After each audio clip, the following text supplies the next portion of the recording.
مشاهدينا الأفاضل، طابت أوقاتكم وكل عام وأنتم بألف خير. من الفضاء الإريترية نحييكم ونقدم إليكم نشرة أخبار المساء، ولكن في البدء نستهلها بأهم وأبرز العناوين. عرض فني في أسمرة بمناسبة العام الجديد.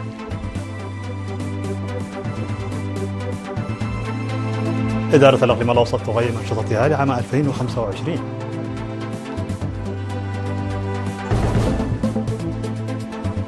وفد إريتريا يشارك في اجتماع الشراكة الروسية الأفريقي.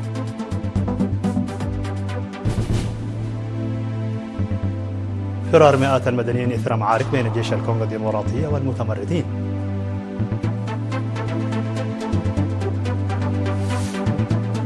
الرئيسان الإيراني والروسي يناقشان العلاقات الثنائية والتطورات الدولية.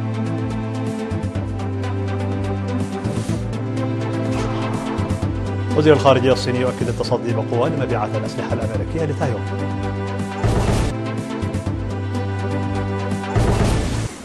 مرحبا بكم من عناوين التفاصيل. نظمت مفوضية الثقافة والرياضة بالتعاون مع اللجنة الوطنية لتنسيق الاحتفالات عرضا فنيا بمناسبة رأس السنة الجديدة 2026 في ساحة فندق أسمارا بالاس يوم أمس 31 من ديسمبر. تضمن الحفل الذي تم بثه مباشرة لأكثر من ساعتين الموسيقى والشعر والدراما الموسيقية التي تعكس تنوعنا الثقافي ونضال الشعب الإريتري وقدوم العام الجديد وغيره. شارك في المعرض فرق فنية تابعة لمفوضية الثقافة والرياضة ووزارة الدفاع ووزارة التعليم وفرق الاتحاد الوطني للشباب والطلبة، بالإضافة إلى فرق ميراث وسلسلة للرقص التابعة لمفوضية الثقافة والرياضة وفنانين آخرين. في غضون ذلك أعرب سكان مدينة كرن عن تمنياتهم الطيبة بالعام الجديد، موضحين بأن التقدم المحرز في البلاد يبشر بمستقبل مشرق، وأشادوا بجميع العاملين على تحقيق هذا الأمر وخاصة أفراد قوات الدفاع الأبطال. من جانبهم ذكر الإخوة السودانيون المتواجدون في مدينة كرن بأنهم ينعمون بالسلام والهدوء في إريتريا، وتمنوا لشعبي إريتريا والسودان والمنطقة بشكل عام السلام والتطور. أعلنت إدارة الإقليم الأوسط في التقييم الذي أجرته يومي 30 والحادي من ديسمبر المنصرم تنفيذ 87% من الخطة الموضوعة لعام 2025. وأفادت التقارير المقدمة في الاجتماع تنفيذ أعمال الحفاظ على المياه والتربة والدفع بالتنمية الزراعية والإنتاجية وبناء وصيانة الطرق الترابية والأسفلتية وإرساء وصيانة مشاريع المياه وحماية المواقع الأثرية والتفتيش والمصادقة على المباني والبنى التحتية الجديدة والمحسنة ومراقبة تنفيذ المشاريع وكفاءتها وإرساء نظام معلومات عامة فعال.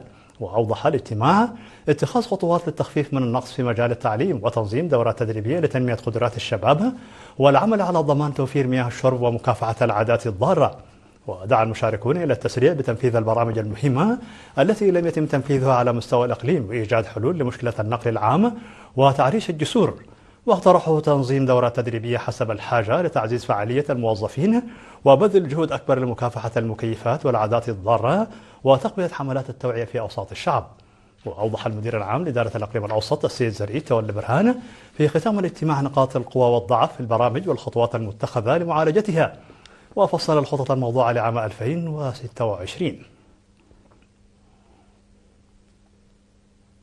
شارك وفد إريتريا في الاجتماع الوزاري الثاني للشراكة الروسية الإفريقية الذي عقد في القاهرة يومي 19 والعشرين من ديسمبر.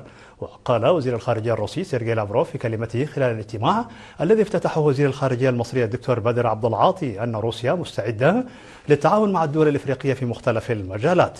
مثل إريتريا في الاجتماع القائم بعمل السفارة الإريترية في مصر السيد أمان عبد الواسع ومسؤول الإعلام والثقافة السيد حبيب محمد عثمان.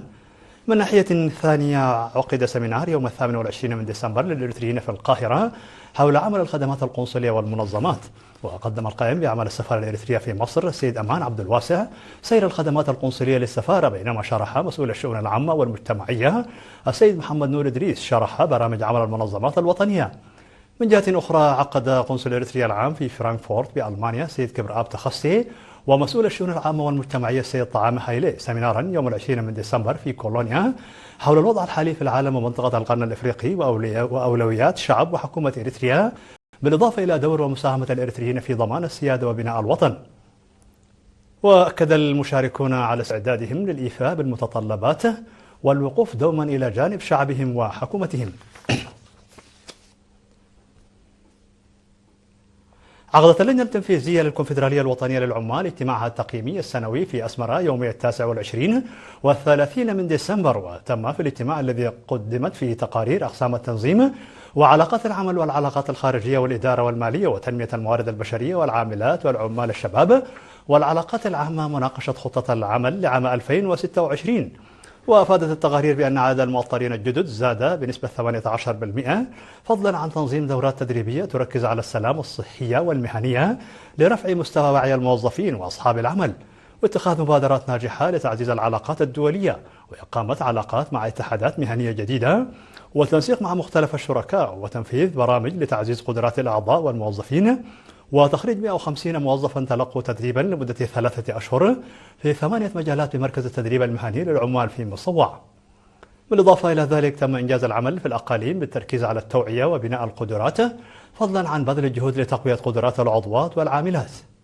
قدمت اللجنة التنفيذية للكونفدرالية الوطنية للعمال بعد مراجعة التقارير بدقة توصيات لإثراء خطة العمل لعام 2026. بحث مكتب التعليم في مديرية لوقا عن سبا دور المعلمين في تحسين الأداء التعليمي وتحصيل الطلاب، ودعا مسؤول التعليم في المديرية الأستاذ محاري تشوميل المعلمين إلى فهم مسؤولياتهم واتباع نهج جاد يعكس الاحترافية والمسؤولية.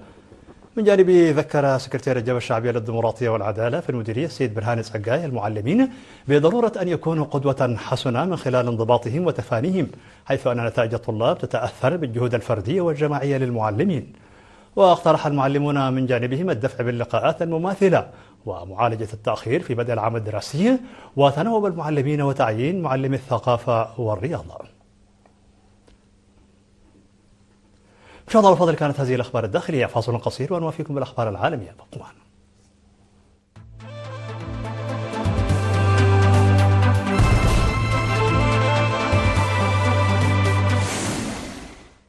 مرحبا بكم على الصيد العالمي. نزح مئات المدنيين من قراهم قرب مدينة أوفيرا حاملين أمتعتهم ومواشيهم مع استمرار القتال بين القوات المسلحة الكونغولية ومتمردي حركة 23 من مارس رغم إعلان الحركة انسحابها من المدينة الشرقية. وأعلنت القوات المسلحة لجمهورية الكونغو الديمقراطية سيطرتها على مناطق كيغونغو وكاتونغو والوانغا عقب اشتباكات عنيفة مع مقاتلي حركة 23 من مارس على بعد حوالي 15 كيلومترا من أوفيرا. وشهدت عائلات من كيغونغو وكاتونغو وكالونغوي تتدفق إلى مدينة أوفيرا. ويفاقم هذا النزوح الأزمة الإنسانية المتفاقمة في شرق الكونغو، حيث سيطر متمردو حركة 23 مارس على مساحات واسعة من الأراضي في السنوات الأخيرة، مما أجبر مئات الآلاف على النزوح من ديارهم. ورغم المكاسب العسكرية التي حققتها القوات الحكومية، استمر تدفق المدنيين إلى أوفيرا بحثا عن الحماية من انعدام الأمن المستمر في المناطق المحيطة. ناقش الرئيس الإيراني مسعود بزشكيان والرئيس الروسي فلاديمير بوتين خلال مكالمة هاتفية آخر مستجدات العلاقات الثنائية وسير تنفيذ الاتفاقيات المشتركة بين البلدين. وأفادت وكالة مهر للأنباء أن مسعود بزشكيان رئيس الجمهورية الإسلامية الإيرانية وفلاديمير بوتين رئيس الاتحاد الروسي ناقشا آخر مستجدات العلاقات الثنائية وسير تنفيذ الاتفاقيات المشتركة بين البلدين. وأكد الرئيسان خلال هذه المكالمة على الأهمية الاستراتيجية للعلاقات بين طهران وموسكو، واستعرضا إنجازات التعاون الثنائي وشددا على ضرورة استمرار المشاورات المنتظمة وتعزيز التنسيق من أجل تطوير علاقات شاملة. قال وزير الخارجية الصيني وانغ يي أن بكين ستصد بقوة لمبيعات الأسلحة الأمريكية لتايوان مع انطلاق اليوم الثاني من تدريبات ينفذها الجيش بالذخيرة الحية حول الجزيرة. وفي خطاب ألقاه في بكين أشار وانغ يي إلى أن العولمة الاقتصادية تعرضت هذه السنة لاختبار قاس وأدت الحروب التجارية إلى تعطيل النظام التجاري الدولي. وكان الرئيس الأمريكي دونالد ترامب قد أعلن هذه السنة فرض رسوم جمركية تصل إلى نسبة 100% على البضائع الصينية، وردت بكين عليها برسوم أيضا. وفي كلمته في مؤتمر سنوي بشأن العلاقات الدولية قال وانغ يي إن التعاون بين الصين والولايات المتحدة يفيد كلا البلدين، بينما المواجهة تضر بهما معا. ورأى أن العلاقة بين واشنطن وبكين هي واحدة من أهم العلاقات في العالم، محذرا الولايات المتحدة من أي تدخل في المصالح الوطنية للصين. أفرجت تايلاند عن 18 جنديا كمبوديا كانت قد أسرتهم في يوليو الماضي في ظل هدنة مستمرة منذ أكثر من 3 أيام عقب أسابيع من اشتباكات حدودية دامية بين البلدين. وأكدت وزارة الخارجية التايلاندية في بيان عودة الجنود إلى كمبوديا، واعتبرت الخطوة دليلا على حسن النية وبناء الثقة. وكانت تايلاند وكمبوديا قد وقعتا اتفاقا لوقف إطلاق النار أنهى 20 يوما من الاشتباكات الحدودية التي أسفرت عن مقتل عشرات الأشخاص وتشريد أكثر من نصف مليون من الجانبين، في تتويج لمحادثات هادفت إلى احتواء التصعيد المستمر منذ مطلع ديسمبر الجاري. ويعود الخلاف الحدودي إلى الفترة التي جرى فيها ترسيم الحدود أواخر القرن ال19 خلال الاحتلال الفرنسي لكمبوديا، واندلع أول اشتباك عام 2008 عندما سعت كمبوديا إلى تسجيل معبد يعود للقرن ال11 في منطقة متنازع عليها على قائمة التراث العالمي لليونسكو. في نهاية نشر لكم تذكير بأبرز ما جاء فيها من عناوين. عرض فني في أسمرة بمناسبة العام الجديد.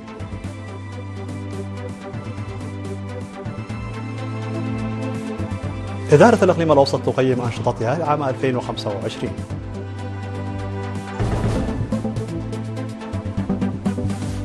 وفد إريتريا يشارك في اجتماع الشراكة الروسية الإفريقي.